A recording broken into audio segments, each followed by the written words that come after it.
Welcome, guys that are here already. I appreciate you guys coming. Awesome. Hope you got your questions ready. We're going to see if we can get some answers for you. I appreciate it.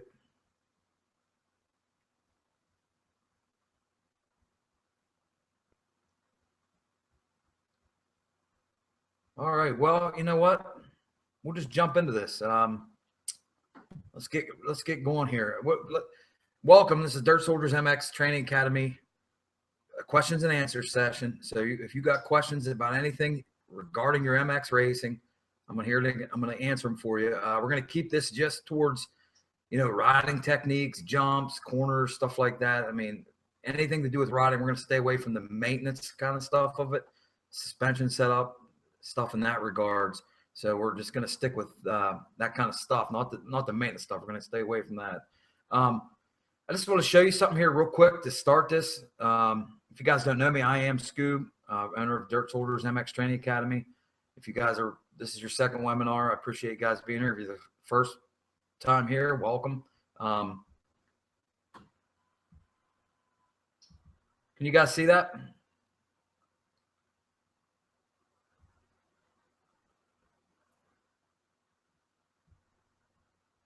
Okay. Can you still see it?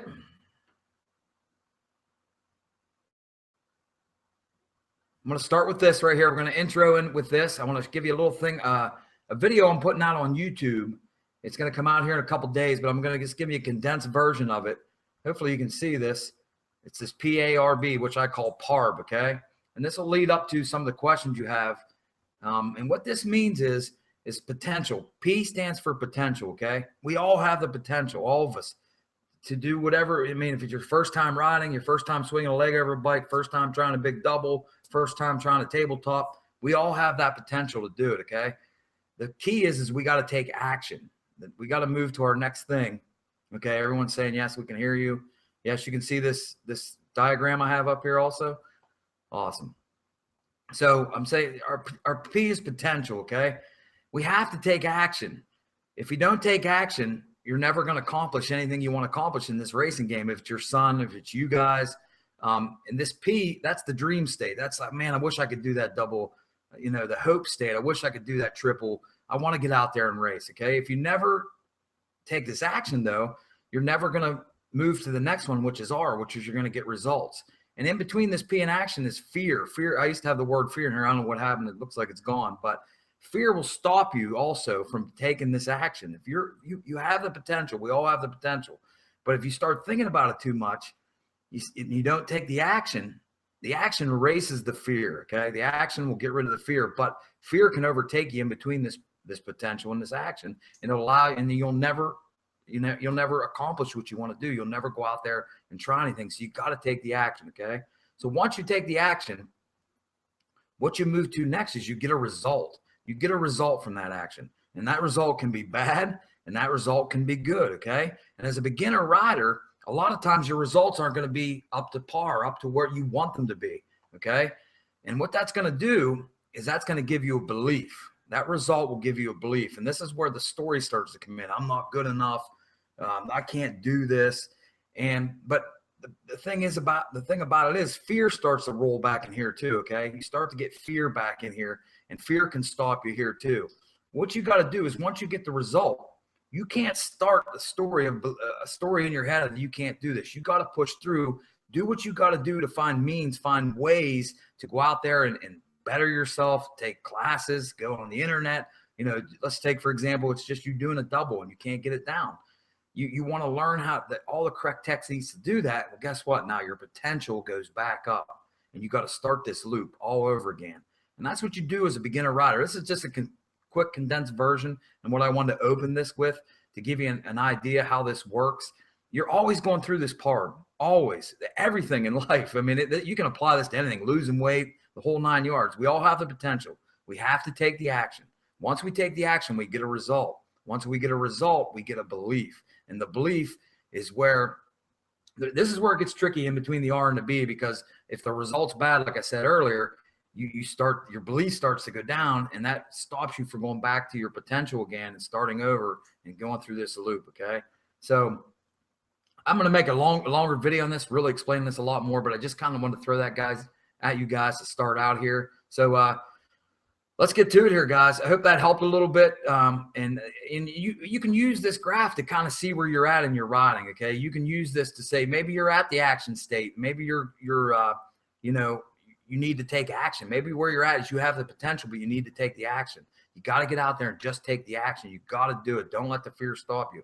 Maybe you're taking action, and you're getting results, but they're not the results you want. Okay. If you're not getting the results you want, you can't beat yourself down because of that. Okay. A lot of people get good results. You get the good results. Sometimes you can hang out here in the bleed for a while because maybe you start winning some C-class races. You're riding pretty good.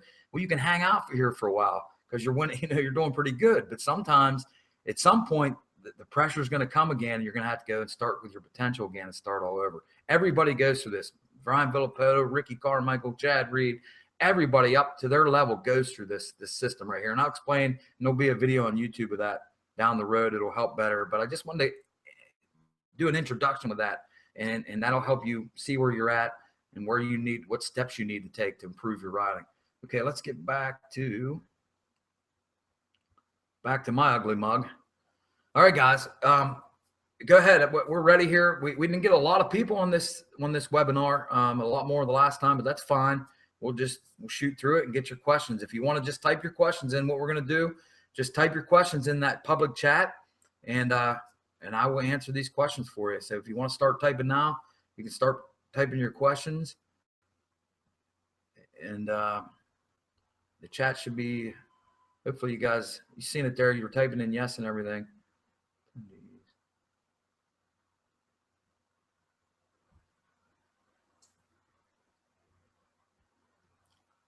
So if you have any questions, you can type them in now.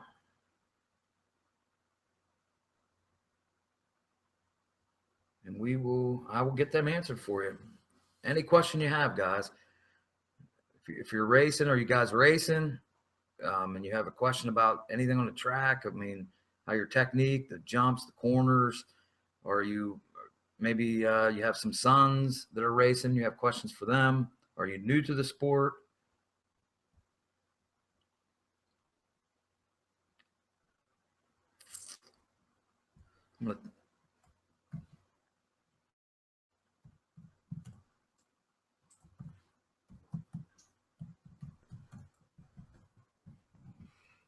I'm gonna, display sticky. Type question in here. I just put a sticky over there. Type question in here. That's where you guys will type your question in. You guys have any questions?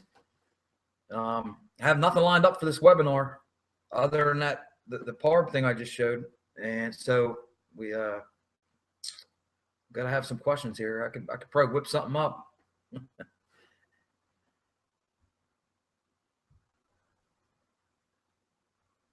Bobby Scott, I see you guys are in the chat room. Any questions?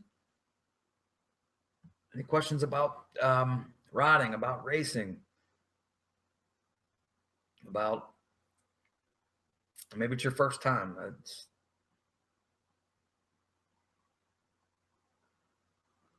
Okay, Scott, I got a question for Scott. I've watched your videos on ruts. How do we determine the proper angle for the rut? Okay, so this comes down to a lot of things in motocross are about feel, right? It's about doing it over and over again and getting an idea how how that rut's going to affect your front wheel when you first go into it. When you first go into a rut, the first thing that you got to get lined up is your front wheel. It's got to go into it, and it's got to go into it right. And I understand what you're saying. How do we know how much we need to lean that bike over to get that front wheel in? That's the first thing we need to do. Okay. And that's basically, I mean, it comes with practice, and it comes with time of knowing ruts, of seeing them over and over again and going through them. It's this old adage, this old saying of practice, practice, practice. I mean, it's motocross is such a game of practice, and it's such a game of feeling. You wouldn't believe how much it is about feeling and feeling it. But the key to the rut is, Scott, is to first get your front wheel lined up in that rut, okay? And that's going to take you to lean the bike over farther than what you realize, because ruts get an edge on them. And what happens is if you don't line your front wheel up in there correctly, it's going to catch you see my bike back there, it's going to catch your fork, or it's going to catch your disc and it's going to throw you off balance. Okay. So when you're coming into that rut, you have to start to lean that bike over almost like you do in just say a corner, a flat corner, before you actually enter that rut. I mean, and it's all different on the, you know, how deep the rut is, how low it is. So once you get that front wheel in, the next thing that has to happen is that back wheel has to come into that rut. Okay. But you need to lean it over. And how you do that is you want to create a counterbalance. So it gives you the confidence to lay that bike over. So what you do is you weight the outside peg. If you're even coming into a straight rut down a straightaway, and that rut is more leaning to the left, it's got a high wall on it up here to the left, well, you're going to lean that bike to the left a little bit to get that front wheel in. Well, you're going to have to put a counterbalance on the right that'll allow you to lean that bike over farther to the left. And that counterbalance, how you do that is you put weight down through the outside foot peg, which if it's to the left, you're leaning to the left, it's going to be the right foot peg. And that's where you're going to be able to lean that bike over farther and get that front wheel to line up in there and not so it don't bounce off that sidewall of that rut and throw you off balance. The next thing that has to happen is that back wheel has to come in lined up. Also, more than likely, you get the front wheel in, the back wheel is always going to follow. What'll happen is if you don't, you can get the back wheel to cross rut in that and get outside of it. Well, a lot of times what happens there is you're too tense going in. You got to be loose going into ruts, and you got to stay loose in the ruts. Your upper body nice and loose from the waist up, flowing with the bike because it's going to push you around a little bit. So you got to flow with it and not allow that back wheel to come in also and follow the front, and you won't cross rut the back wheel out of it. And that could be real bad, especially if you're on the throttle. Okay. But once that back wheel goes in, you're leaned over, creating that counterbalance to the outside of the bike. You're in a rail now. I love ruts. I mean, ruts I think they're awesome because it's like a train on rails. Once you make that happen, and once you get that bike in there, you can just rail it now, for lack of a better term, because you're locked in. Once you get in that rut, you're locked in. Now you'll run into sometimes where you have brake bumps and other stuff in that rut can throw you off and bounce you around. But that's basically how you do that, Scott. That's the key to it. It comes down to a lot of practice, a lot of feeling, a lot of judging by seeing a lot of different ruts and getting an idea, creating a counterbalance to lay the bike over to get it into that rut so the front fork and disc and stuff don't catch, and to stay loose once you're in there. Breathe, have fun, stay loose, and flow with that rut. Hope that helped, man. Okay, let's move on there. I got Bobby here. Hey, Scoo, I'm turning 44 this year. I just got a bike from my 8-year-old and myself. How do I get started at my age in MX? And same for my son. Well, Bobby, the best way to get started is if you never, I'm not sure if you ever, I'm assuming you never even raced before at all, okay? Just got a bike. You said you did get a bike for your 8-year-old. And you did get one for yourself. Well, that's the first start. You got the bikes. I mean, my suggestion honestly would be, and I'm not saying this because I run a school, but if you never did race before, I would definitely get a school. I mean, or you know, even go online and learn all you can. You know, obviously watch my videos, and that helps. That's the first step to get a good idea what's going to happen. You know, as far as riding the bike and get a good feel of the correct beginner techniques, so you can go out and practice that. And then that's what you want to do next. You want to go out and find yourself a practice track. You know, maybe it all depends. I don't know if you have something at your house. A lot of people have stuff at their house. If you don't, your next thing would be to search the web for your area to find a practice track. Okay. And you want to go to your local practice track and you want to start to get out there, take your son out and ride with him and just get a good feel. Take it easy at first. Take it slow. Don't go out there to race with other people.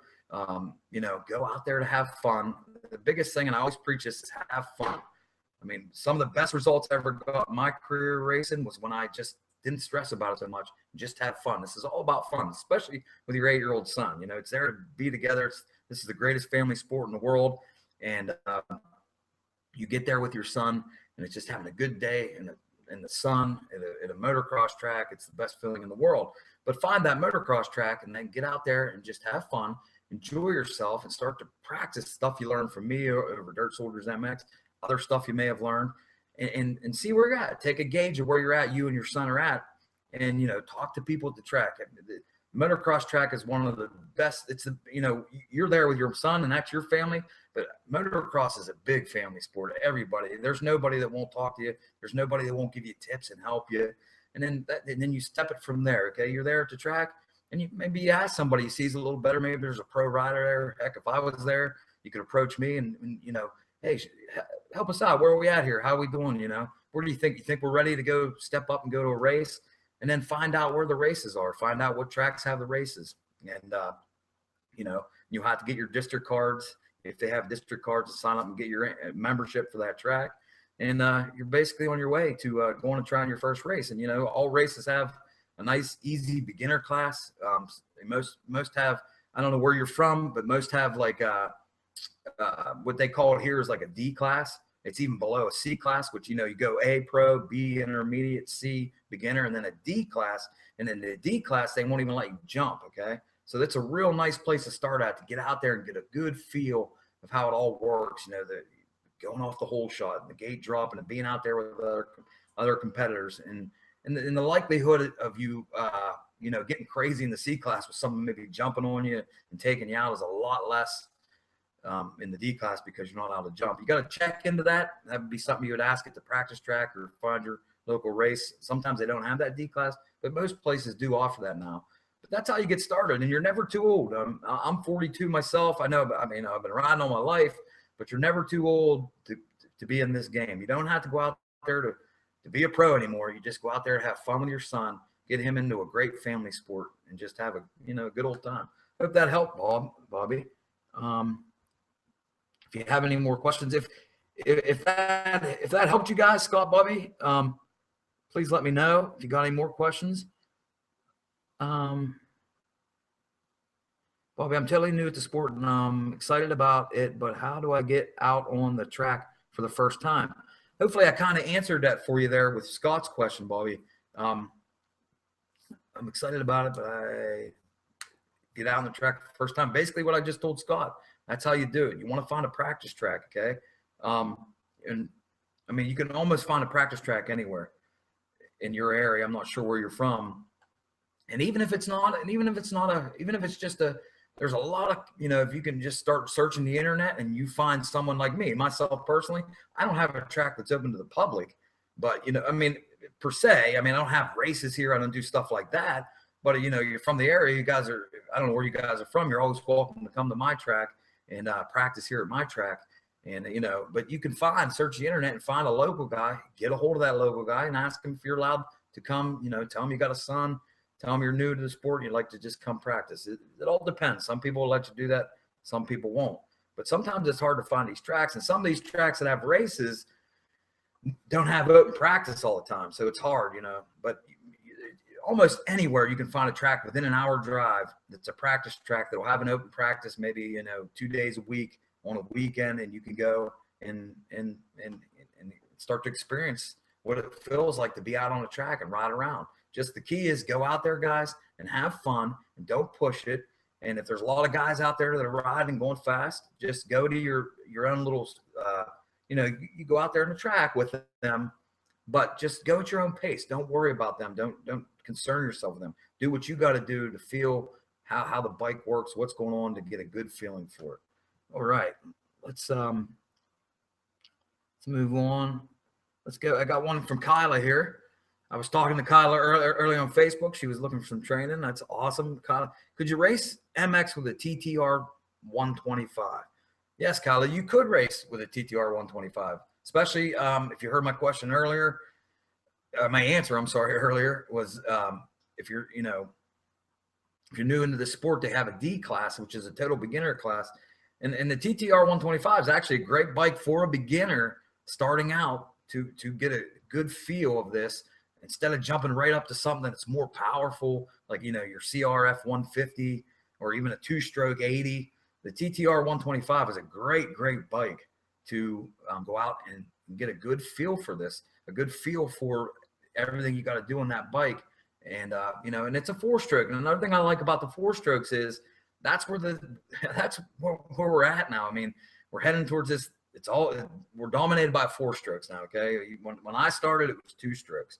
And that's what you rode, the 4-strokes. You didn't race 4-strokes. The only thing they had was a XR, 250 and the 600. You didn't even think about racing them things. But it's a whole new ball game now. So I try to, a lot of kids that I help, I try to get them on that 4-stroke as quick as possible. Unless you plan on racing the 2-stroke all your, the rest of your career. There's nothing wrong with 2-strokes, and I love 2-strokes. But if you plan on really getting into the sport and racing, you're going to basically be on a 4-stroke, because that's where it's at now. Like I said, unless you choose to be on a 2-stroke, but they're not making them anymore. They hardly make them. Yamaha makes them. So, it's best to start your young ones and yourself on a 4-stroke, and a TR 125 is a 4-stroke, and it gives you a good feel what you're going to be if you stick with this sport. You're learning on that 4-stroke power. Okay, I hope that helped. If you got any more questions, Kyla, you can shoot them at me. Let's see, we got Bobby said, yeah, thanks, Scuba. Awesome, Bobby. I'm glad I could help, man. I really am. We got another one here from Scott. I'm 51 years old and rode in the woods. I hope you guys don't mind I'm reading these. I should have asked that first. If you don't mind, if you do, I'm sorry, but I'm going to read it.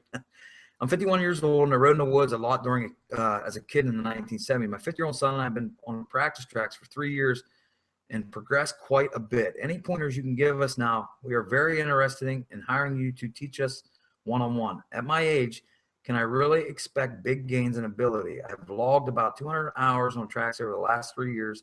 I'm an average C rider. How much more can I expect? Actually, honestly, in my opinion, you can expect a lot more, Scott. Definitely. Listen, age definitely plays a part in it. I mean, this is considered a young man's sport, but I mean, you got to look at some of the people that have been down the road before. I mean, you got people like John Dowd, if you know who he is, and you got other people that that were a little bit older getting into the sport. You can always progress in the sport. You can always get better. Even guys like, if you're watching Supercross, Dungey, and you're watching Tomac, they're always even striving. I mean, they're the top guys right now, and they're still working to get better. This is why I love this game of motocross so much, is it's man and machine. It's you and machine, and it's not a team sport. It's you and your bike. It's a team sport if you're with your son or something, as far as you're a team going there. But when you roll out onto that track, you and your kid and yourself, it's you, and you have to figure out how to become a better rider, the techniques and what you need to do to hone your skills in, and you can always improve. You can always become better. I used to actually race with a guy to come out that was 65 years old. The guy used to beat me. This is no joke, no lie. He was unbelievably fast. We have another guy named Ray Sobo, I believe was his name. The guy was unbelievably fast. He was an A rider, and he was at the time, this was about 5-6 years ago. He was 48 years old, I believe, at that time. And I kind of lost contact with Ray, but he was unbelievably fast. You know what I mean? And he said, what he told me one time? He said, I just go out there every day, get on that practice track and learn all I can and improve myself every day. And he got better every day. And I checked on him about less than a year ago, and he was still going, and he's 50 something now. And he was still winning the A class, and he was going to Red Lens and still doing really good. Now, of course, I mean, I've had a lot of injuries myself, my knees, my shoulders, and, it does definitely slow you down. There's no doubt about it. But, I mean, as long as you're out there on the bike, you can always improve and get better. And it's down to the techniques. It's down to to building your confidence, control, and flow. And you do that by what I teach is the foundation. That's what it all boils down to. What these guys are doing, Tomacs, Dungeys, Carmichaels, they have the techniques mastered, fine-tuned. Yes, of course, they put hours and hours and hours in the track.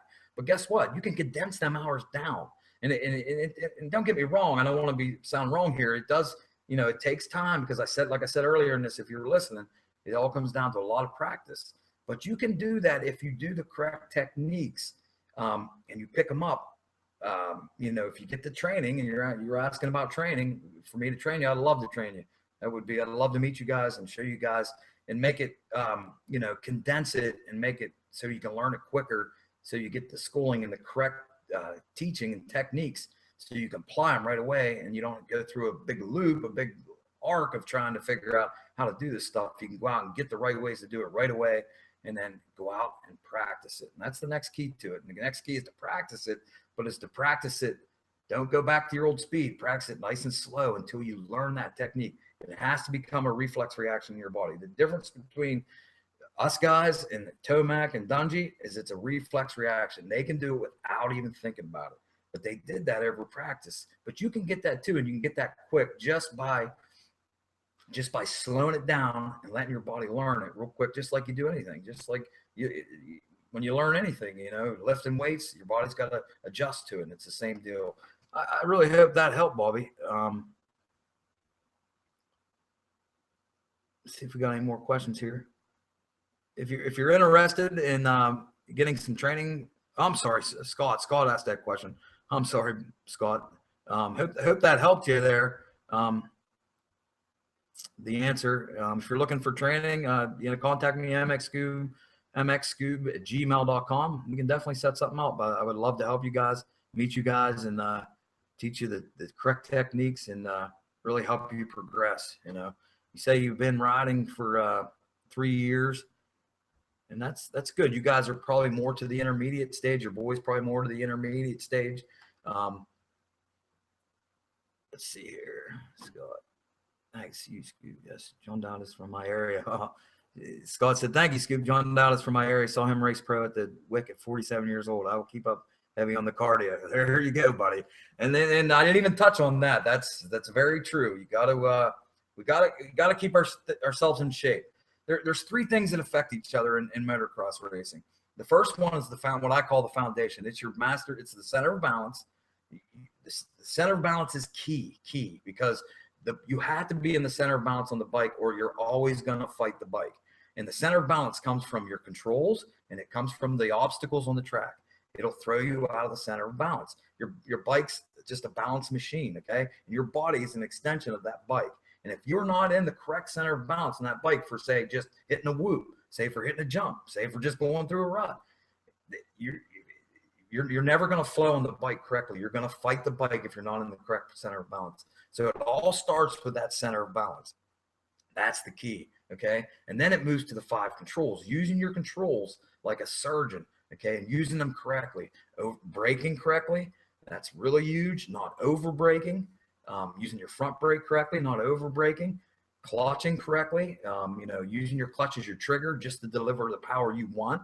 And your throttle is huge also, okay? And then once you start to tie them 2 together, that's where, here's another thing, the controls can also throw you out of the center of balance also, because you're adding a force. Throttle's a force, braking's a force, okay? So now you're combining the track, which is throwing stuff at you, and now you're combining your controls, which is throwing stuff at you, and that's where it can throw you out of the center of balance. And once when you're in the center of balance, you are flowing. When you're doing it correctly, when you're moving correctly on the bike for the situation you're in, throttle, braking, and the track, then you get the flow. You start to flow on the bike, okay?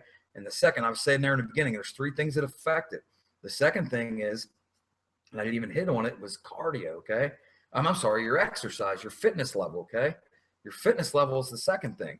Because what happens is if your fitness level ain't up to snuff, you can have that center of balance completely down, mastered. You're moving on that bike really good. You're throttling, braking, awesome. Well, guess what? As soon as you get tired, game over, because you're going to start to sit down more. Your legs ain't going to be able to hold your abs are, your abs are going to weaken out on you. Your shoulders are going to tire. Guess what? You're out of center of balance. You're not going to ride the bike correctly. Well, guess what? The third thing is that affects your confidence, which I like to call your swagger, your mental toughness. That's the 3 interconnected things to racing motocross, and they all affect one another. Okay, you do them first 2 wrong, you're not going to build no confidence. You build them first 2, you do them first 2 right. Your cardio's killing it. You're in good shape. And your center of balance and your 5 controls are all good. Well, now, it starts into the mental game of you're out there racing with somebody, and they start to wear on you mentally, okay? And then it starts to take away. It starts affecting the other 2 a little bit, because you see it happen all the time. If you watch these guys, it happens all the pros, Tomac and all them, you know, just a crash can make it happen. All kinds of things can make it happen, but it's a key to keep all three of them things, the foundation, center balance, master of 5 controls, your fitness level, and your mental toughness, your swagger. The first two really affect the mental, your confidence. That's what really builds confidence.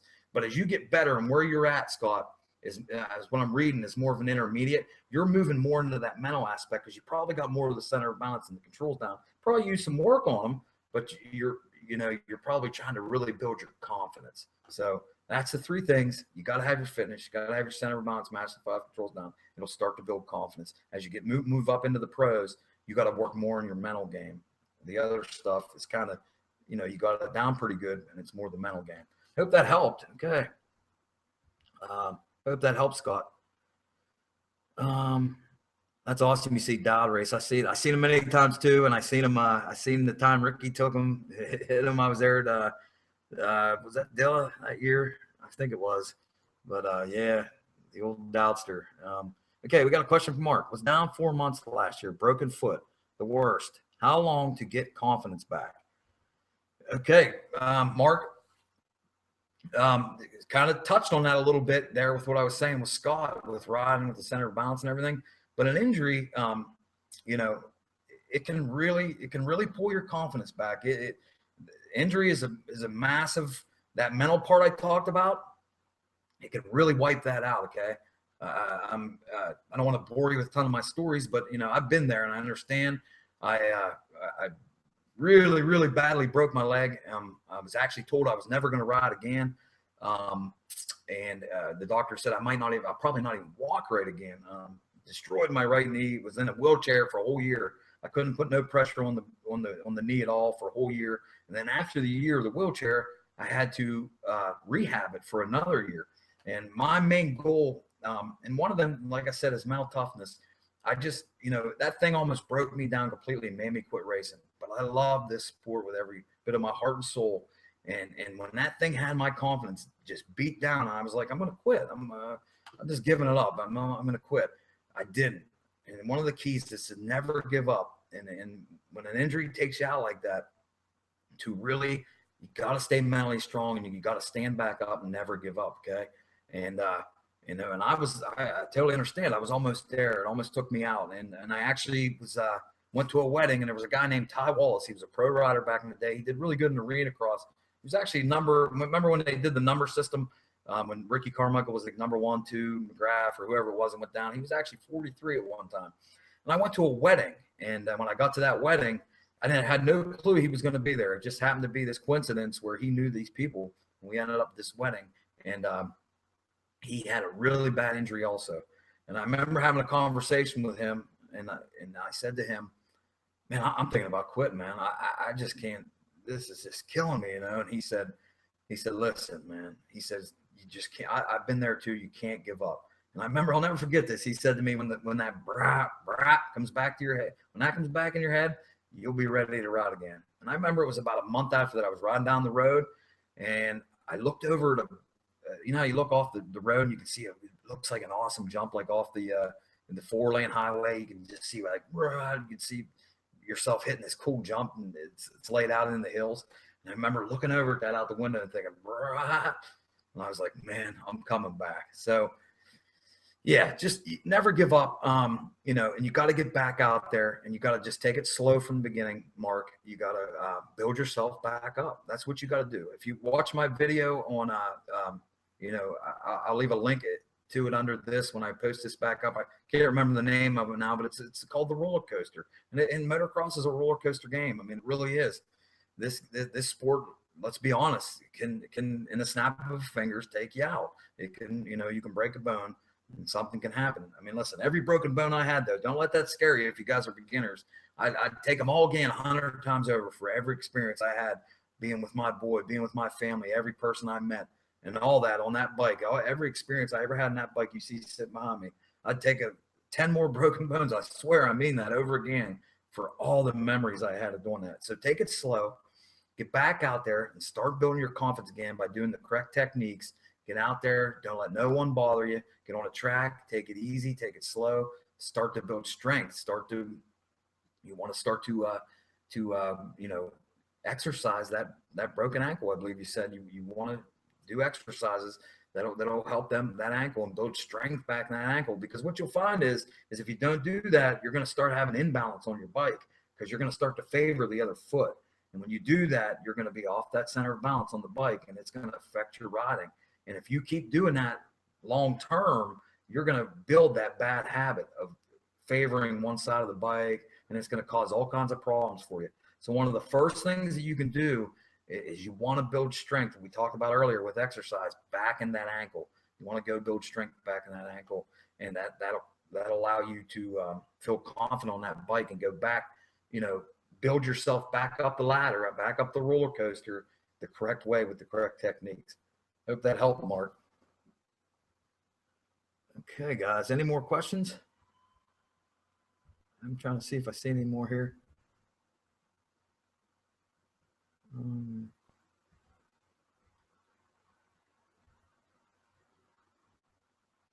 Okay, Scott. Scott has one. I ride a 215, or I'm sorry, 215. I ride a 2015 350 S. Man, I can't talk today, guys. 2015 350 SXF and a 2013 350 SSX. Based on prior info, and I'm okay staying with them, or should I go back to a couple of 250Fs? You know, that's. I rode the 350s. I really like them. I almost thought about getting one of them actually myself. I mean, if you feel comfortable on that bike and you really like that bike, that's your preference. That's going to be how you feel. Okay. That's going to be, Scott, if you feel that bike's not working for you and you feel that bike's not what you like, and you maybe borrow friends, or you have a friend that has a 250F and you jump back on that 250F and you just feel way more comfortable in that, and you feel like you can ride it with a lot more confidence, control, and flow, then maybe it is. Maybe you should go back to that 250F. You know, I've seen different things with this, and it's basically your preference. And the best advice I can give you is, you know, you got to ride each bike, and you got to make that decision where you feel best on the bike. Okay. Sometimes I really like the 350. I never bought one. I actually went and bought the KXF 450, but I rode the 350 for a while, and I really, really enjoyed that bike. You know, I just got this good deal on the KXF, so I went with that, and I've always rode 4-strokes or 450s. You know, I've been riding them for a lot of years, and I'm really comfortable on them. But I really like that 350 also. But you know, don't let me make the decision for you. You got to get out there and you know, get on both them bikes, and if you're really happy with your 350. Maybe it's just something where you're thinking, maybe I should go back to the 250. And if it's something like that, you know, go ride that 250. And if it's just, it feels about the same, you know, you feel about the same on it, then stick with your 350. If not, if you feel a lot more comfortable on that 250, some guys do. I know guys that do feel more comfortable on that 250 than that 350, you know, then go back to that 250. Hope that helps. You know, get out there and try to ride a 250 again. And, you know, a lot of that will probably be in your head also. I don't know where, I mean, that's, you know, I'm just basing this off a little bit of a question you threw in there, but maybe you have ridden 250s for a while, and maybe you know kind of in yourself how much you really like that 250 compared to riding this 350. You know, you kind of, I guess, kind of got to go with your heart and what you feel inside is the better option for yourself. All right. My son has a KTM 250. I like the lightweight, but a ton more shifting. Yes, definitely, Scott. I mean, I just said earlier, the 4-strokes here, the 4-strokes are here, but they're a lot easier to ride. The 4-strokes are so much easier to ride. The only difference between the 4-stroke and the 2-strokes are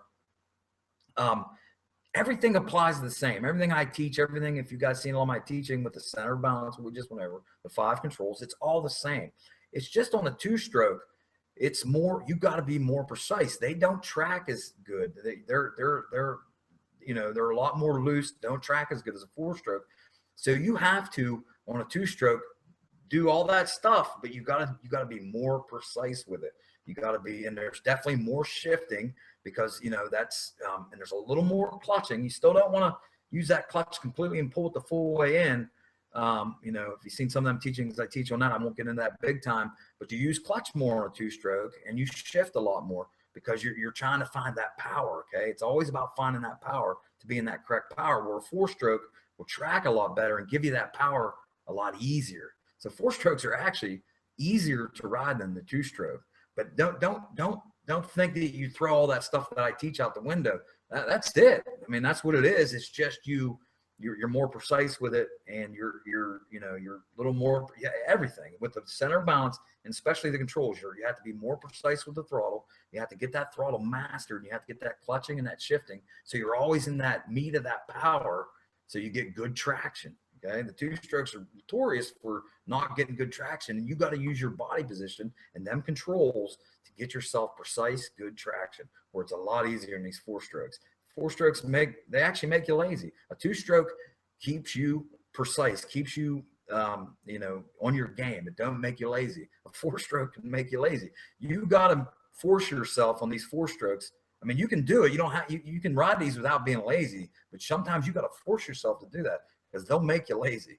They really will. So I hope that helped. Scott said, thank you so much, Scoop. No problem. I'm going to stick with my 350. They're awesome. See, awesome, Scott. I mean, if that's what you're feeling, that's what you feel inside, then that's what I do, man, without a doubt. Maybe if I get to meet you and we do some training, maybe I can take a rip on your 350, because I love the 350s. That's only if you want me to. I understand your bike. I won't do that unless, but I do like them 350s. Hey, we got Michael. Hi, Michael. Hey, Michael, what's up, man? I've been talking to Michael a lot on email. He's an awesome dude.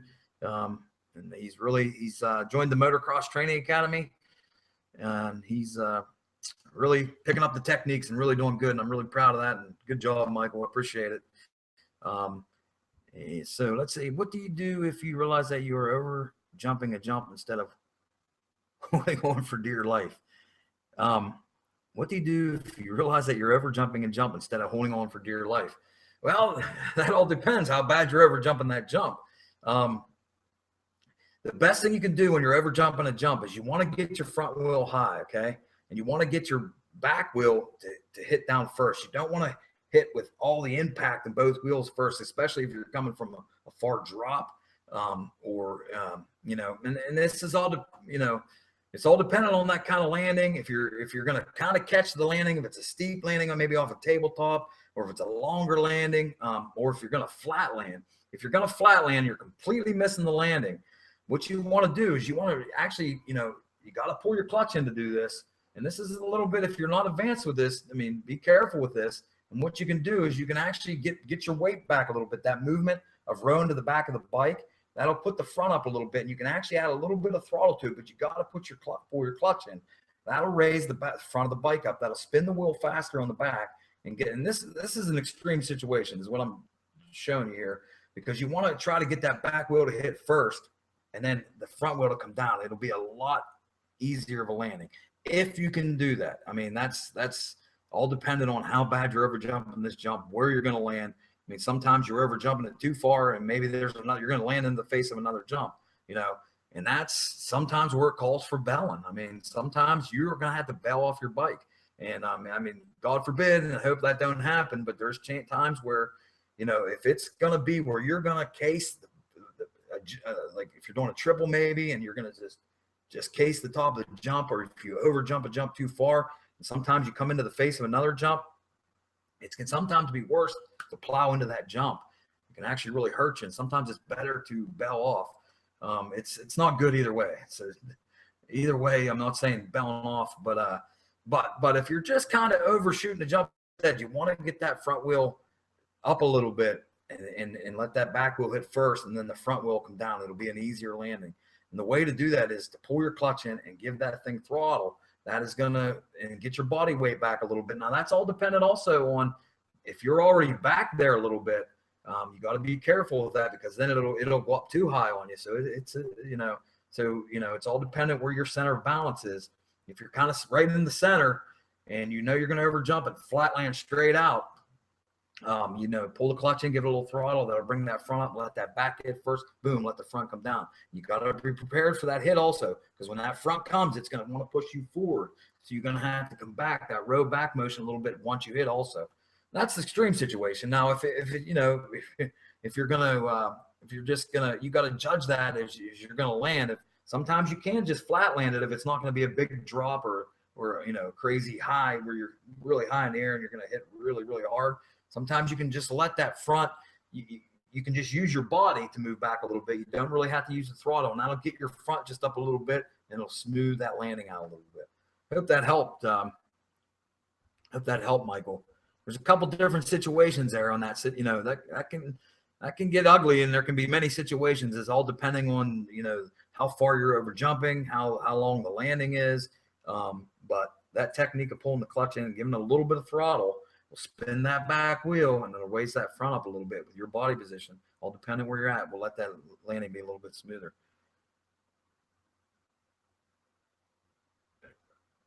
I'd love you to rip some laps on. Scott said, "I'd love for you to rip some laps on one of the orange machines. If you let me, I would love to do it. No doubt about it, Scott. That would be great. I appreciate that. Thank you." Bobby said, "Scoob, Scott, good to hear your input. Can't wait for the snow to melt." Bobby, ready for the snow to melt? It's unbelievable. I'm up here in Antarctica, and that's that bike back there. Every time I walk in here, I'm just like, I want to ride it so bad, and just can't right now. I mean, I'm in PA, and we got hit with a lot of snow, like a couple in a row, and it's bad. It's driving me nuts. I seen a sticker. It actually had the middle finger. Sorry, anybody, if you're in there, but it said "Winter sucks," and I love that sticker. I had to grab a couple of them because I'm not into it right now. I want to ride bad. Florida's been calling my mind. I've been thinking about going down there like crazy. So if any guys are looking for any training in Florida, I'll come down in a heartbeat. No doubt about it. Would love to come down to Florida. Love it down there. I used to get down there all the time in the past. And boy, I agree. Some hot weather would be sweet. I can't wait to get this winter out of the way. All right, guys. Well, we're getting close to the hour mark there. I was going to do that for an hour. I appreciate all you guys' questions. I hope that really helped. I do want to show you guys. I do have an offer for you guys. I appreciate you guys being here.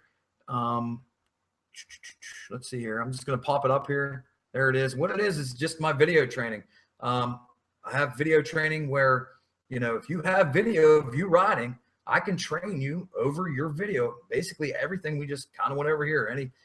Any mistakes you're making, you can ask me any question, and we can get that video to me anyway. I mean, you can text it to me, email it to me. I can grab it off YouTube.